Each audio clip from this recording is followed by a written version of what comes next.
আজি মই আপোনাক এটা চমৎকাৰী পাতৰ হৈতে চিনাকি কৰাই দিম। ইয়াৰ যদি এটা পাত আপুনি চুবাই খাই দিয়ে তেন্তে আপোনাৰ শৰীৰৰ 5টা বেমাৰ ভাল হৈ যাব। আপুনি সদায় সাধাৰণ বুলি ভাবে এই পাতটোক, কিন্তু আজি এই পাতটোৰ চমৎকাৰী উপকাৰিতাৰ বিষয়ে আজি আপুনি গম পাব।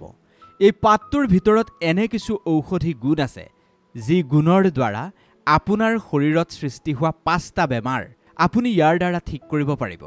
ইয়াৰ কাৰণে কোনো বেলেগ পদ্ধতিৰ প্ৰয়োজন নাই। গছৰ পৰা আপুনি ইয়াৰ এটা পাত ছিঙি আনি চুবাই খালেই আপুনি যিখিনি উপকাৰ পাব সেইখিনি আপুনি বেলেগ ক'তোৱে নাপায়।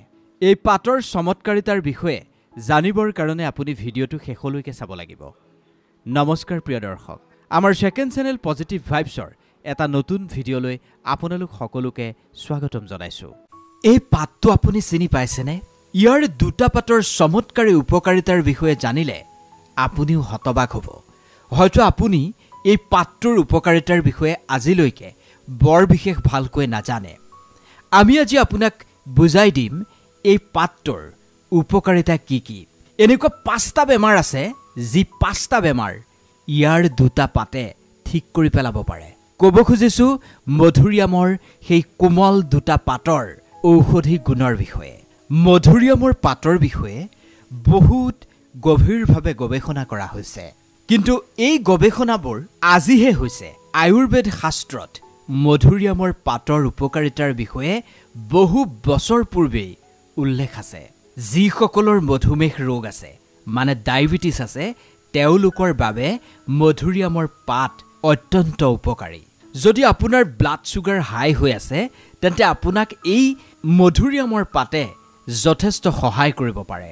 NCBR ৱেবছাইটত আপুনি নিজেও চাব পাৰে। সেই ৱেবছাইটত উল্লেখ থকা অনুসৰি সেই গৱেষণাত এটা কথা স্পষ্ট হৈছে, এই মধুৰিআমৰ পাতত এনেকুৱা ফিনলিক কম্পাউণ্ড আছে যিখিনিয়ে আপোনাৰ বডিত ব্লাড ছুগাৰৰ এবজৰ্ভ কমাই পেলায়, হ্ৰাস কৰে। বডিত মানুহৰ যি এক্সট্ৰা ছুগাৰ থাকে সেই ছুগাৰখিনি হ্ৰাস কৰাৰ ক্ষেত্ৰত এই মধুৰিআমৰ পাত অত্যন্ত উপকাৰী। এই মধুৰিআমৰ পাত সেৱনৰ ফলত মানুহৰ ইনচুলিন বৃদ্ধি নহয়। ইনচুলিন নবঢ়োৱাকৈ এই মধুৰিআমৰ পাতে আপোনাৰ শৰীৰত ছুগাৰ কণ্ট্ৰোল কৰি ৰাখিব পৰাৰ এক ক্ষমতা আছে। ওজন হ্ৰাস কৰিবৰ বাবেও মধুৰিআমৰ পাত অত্যন্ত উপকাৰী।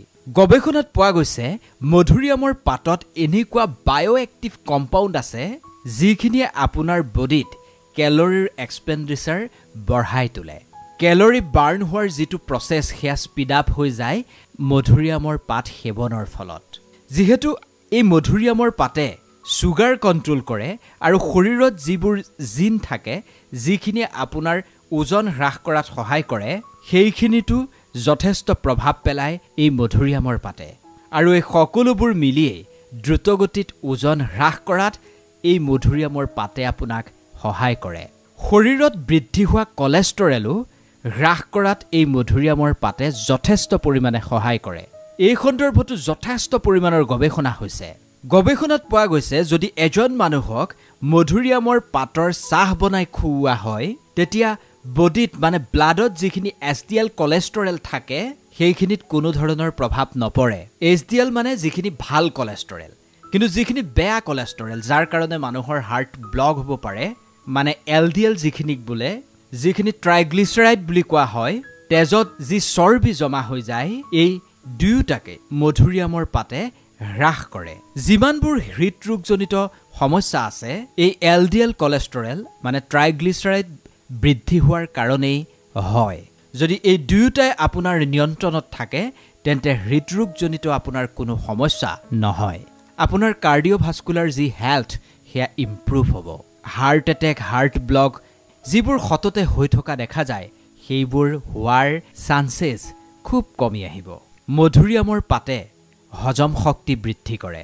যদি আপুনি এই মধুৰিআমৰ পাতৰ চাহ বনাই খায় বা আপুনি প্ৰতিপুৱা এই মধুৰিআমৰ পাত খায়, গছজোপাৰ পৰা দুটা কুমলীয়া পাত আনি যদি আপুনি চুবাইও খায় আপোনাৰ হজম শক্তি যথেষ্ট ভাল হ'ব।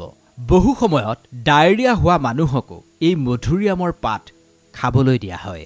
আপোনাৰ শৰীৰত যি গেছৰ সমস্যা আছে, এচিডিটিৰ সমস্যা আছে, বহুত বেছি কমি যায় এই মধুৰিআমৰ পাত খোৱাৰ ফলত। ডায়েৰিয়া আৰু ডিচেণ্ট্ৰিটো যথেষ্ট পৰিমাণে কাম কৰে এই মধুৰিআমৰ পাতে।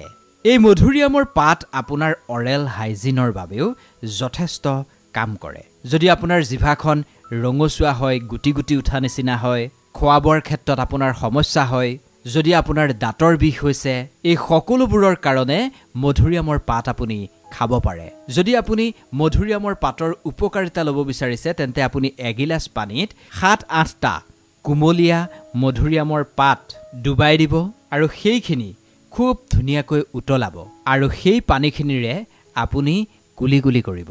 আপোনাৰ যি দাঁতৰ বিষৰ সমস্যা আছে সেয়া কমি আহিব।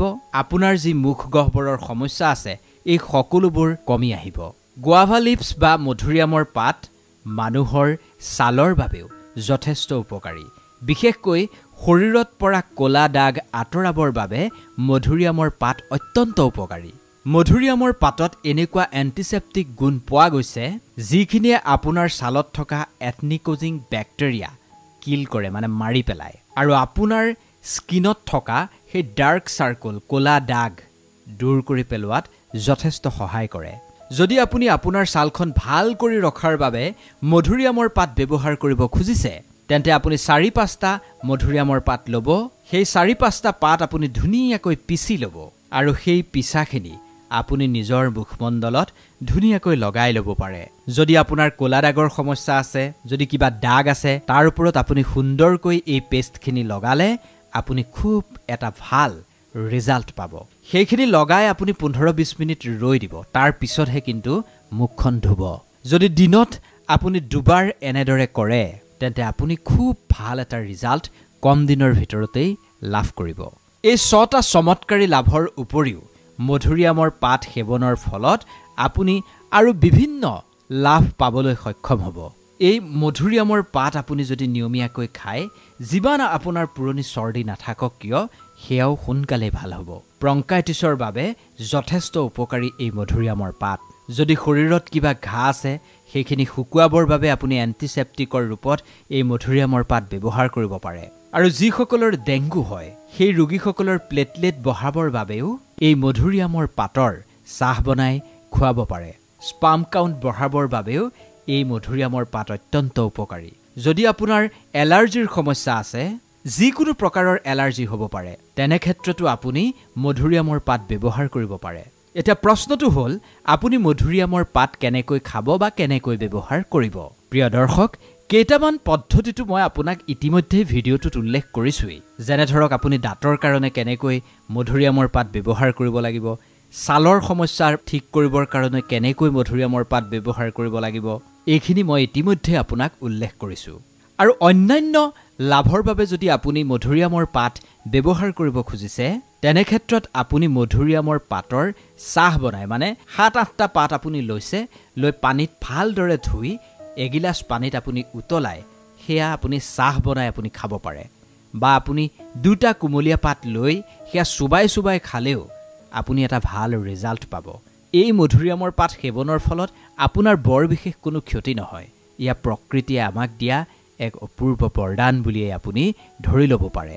যদি আপুনি ডাইৰেক্ট খাব খুজিছে তেতিয়া গছজোপাৰ পৰা 2টা কুমলীয়া পাত আপুনি ছিঙি আনিব, ভালদৰে ধুব আৰু পুৱাৰ ভাগতেই সেয়া চুবাই চুবাই আপুনি খাই পেলাব।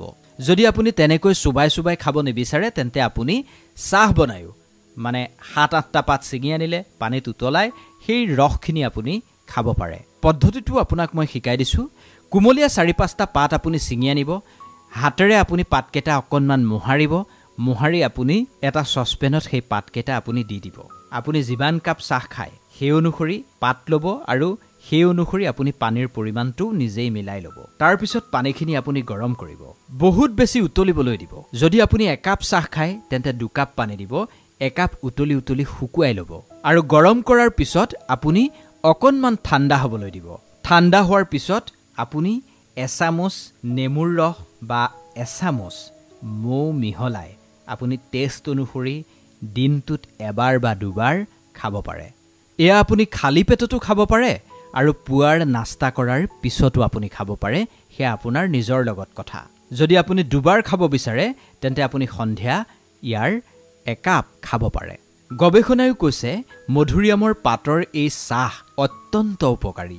যদি আপোনাৰ ঘৰত মধুৰিআম গছ নাই তেন্তে ওচৰৰ পৰা ছিঙি আনি হ'লেও আপুনি মধুৰিআমৰ পাত খাব পাৰে বা এই পাতৰ চাহ বনাই খাব পাৰে। আৰু যদি আপোনাৰ ঘৰত মধুৰিআমৰ এজোপাও গছ নাই তেন্তে আজিয়েই এজোপা গছ ৰোপণ কৰি লওক। আশা কৰিছোঁ এই ভিডিঅ'টোত কোৱা কথাখিনিয়ে আপোনাৰ স্বাস্থ্যৰ প্ৰতি যথেষ্ট উপকাৰী হ'ব।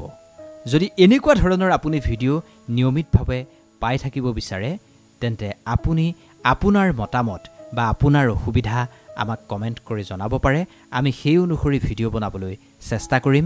আৰু এনেধৰণৰ ভিডিঅ' নিয়মিতভাৱে পাই থাকিবলৈ অনুগ্ৰহ কৰি আমাৰ এই চেনেলটো ছাবস্ক্ৰাইব কৰি ল'ব, কাষতে থকা বেল আইকনটো দবাই দিব আৰু যিমান পাৰে সিমান এনেধৰণৰ ভিডিঅ' আপোনজনৰ মাজত শ্বেয়াৰ কৰিব।